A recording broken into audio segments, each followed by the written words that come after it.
Eu só queria que você explicasse o que é ostracismo. Boa. Porque eu acho que a galera que está ouvindo a gente talvez não consiga ligar direto. Primeiro, assim, quando que foi isso? E o que é ostracismo pra galera? O ostracismo começa... Comer ostra, né? Isso aí. Exatamente. Vamos pra Floripa. Depois teve o lagostismo, inclusive. Também que não teve o camaronismo. Senão você ia pro saco. Gravíssimo. Infame, tudo muito infame aqui. Tudo, velho, Jesus. E aí a ideia é que quando a democracia se assenta em Atenas, existe ainda o poder das pessoas mais influentes, dos grandes ricos, da plutocracia, das verdadeiras dinastias que existiam como família lá.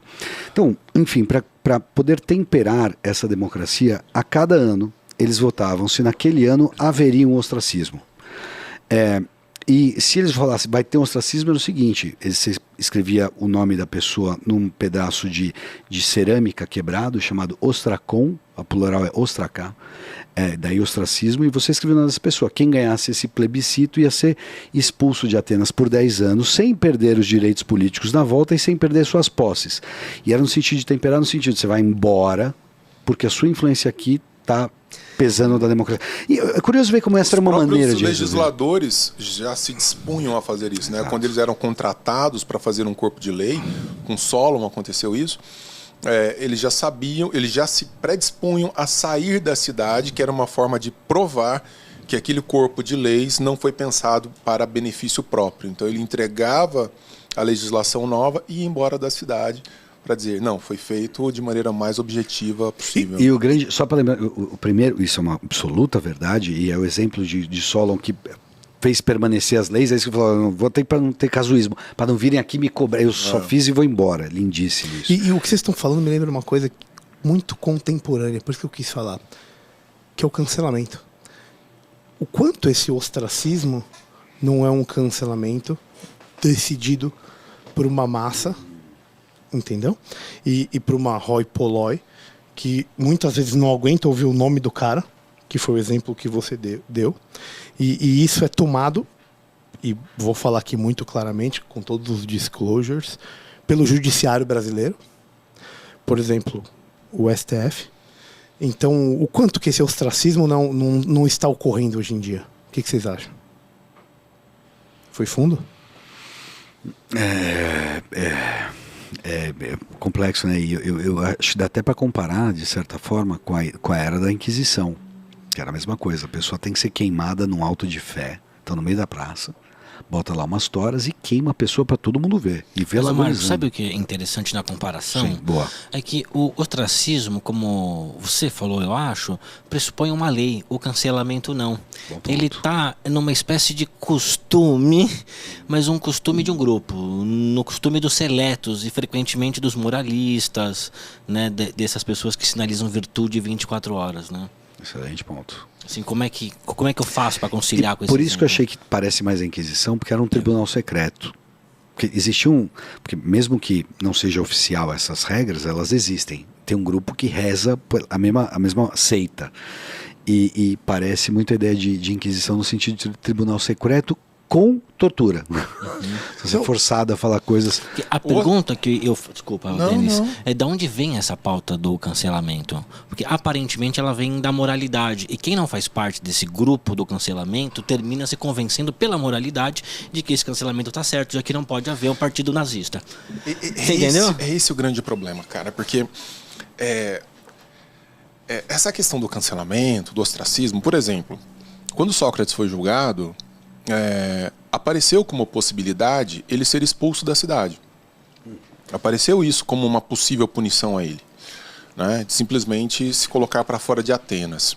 Essa era uma punição muito grave, porque simplesmente você tira o elemento de cidadania do sujeito. Quer dizer, você faz dele, se você pensar no homem como um animal político, então você tira dele aquilo que o caracteriza como homem, que é ser um membro da cidade, ser um membro da comunidade.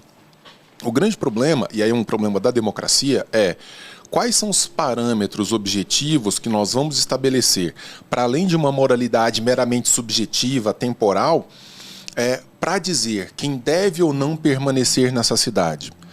Não por outro motivo, a maior parte dos filósofos da história sofreram fortemente com agressões de natureza,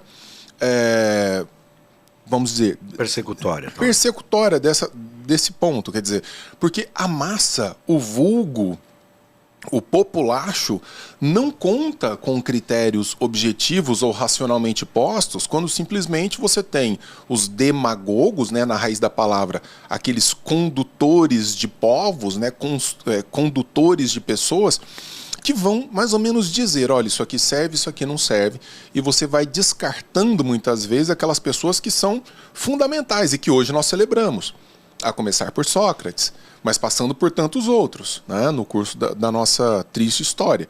Então, eu acho que um dos grandes problemas da democracia é exatamente a tirania de uma maioria inculta ou a tirania de uma maioria completamente despreparada que julga com o que sente e não como um resultado de pensamento, de critérios objetivos, o que traria muito mais tranquilidade, mas não me parece que seja o que a gente pode construir a partir de um modelo democrático. E é engraçado isso que você falou, porque você vê que as bases da demagogia é o moralismo e o raciocínio raso.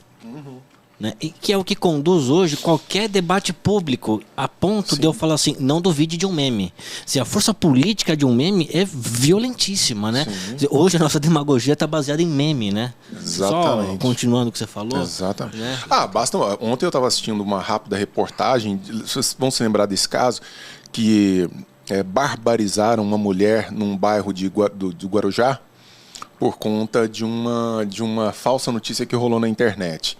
Então, metaforicamente falando, é mais ou menos aquilo. Colocaram uma foto, alguém parou na rua e falou assim, olha lá a mulher que está pegando crianças e está barbarizando crianças. Pegaram a mulher, arrastaram pela rua, espancaram até a morte.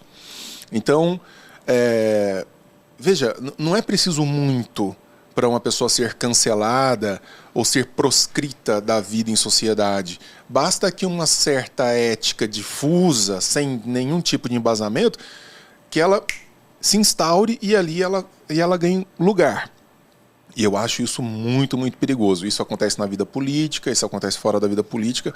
Por isso que eu concordo com a ideia da morte da democracia, mas como uma possibilidade de solução dos nossos problemas. O que vem, esse é um outro problema completamente diverso. E é muito engraçado isso, porque a gente está criticando os problemas. Qualquer um vai achar que isso é um problema. E o nosso laço social político é mediado por problemas sociais. E aí está todo o problema. Porque qual que é a solução para isso? Regular as mídias. Então a gente não consegue criar um laço social através de um problema de maneira mais criativa do que o próprio Estado. Pode falar, eu acho legal, para mim a metáfora de duas criancinhas brigando na sala de aula. A gente já falou isso outro dia. E uma briga com a outra, não vai brigar. E se ela não se resolve, uma vira e fala assim, professora, vem aqui, todo mundo perdeu. A hora que você tem que apelar para a professora, e vocês não conseguiram resolver num parquinho, não é só as duas pessoas que estão brigando, é todo o resto das crianças. Porque cada vez mais as professoras vão querer saber o que está acontecendo.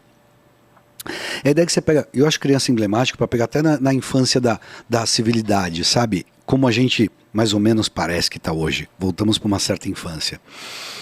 Na hora que todo mundo começa a trazer a ideia de Estado para arbitrar, para, por exemplo, como a gente estava falando agora há pouco, vamos criminalizar os institutos de pesquisa.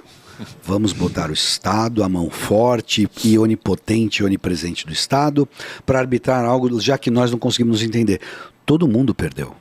Sim. Todo mundo perdeu. A democracia fez mal pro demos. É isso que é curioso. É autofágica. É autofágica, muito bem colocado. Porque os nossos problemas viraram capital político eleitoral. Sim. Então quem defende, vamos acabar com a fake news, ganhou voto. E cria um problema pela disputa de poder. Aí todo mundo tem que ter poder, então você tem que ser barulhento. Então, o que você percebe? Bom, eu tenho que ser tão barulhento igual aqueles caras, seja o que eles sejam, para poder ter algum poder e não deixar eles fazerem. E é a briga, é a guerra de todos contra todos. É um estado muito robesiano isso aqui. E isso culmina em perda de liberdade individual para um ente superior, para um ente coletivista. Mas é porque o demos pede isso.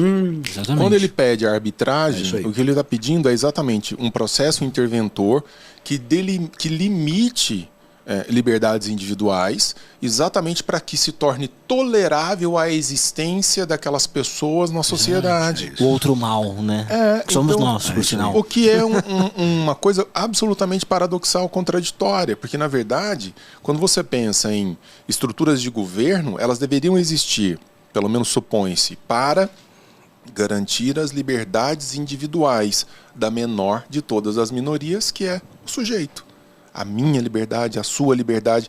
Mas o que se quer dentro de um modelo democrático é que grupos organizados imponham um certo modo de ver, imponham uma certa pauta. Por isso que nós vemos no Brasil movimento liberal dizendo que tem que investigar fake news lançadas pelos institutos de pesquisa, o que é completamente surreal, no meu entender.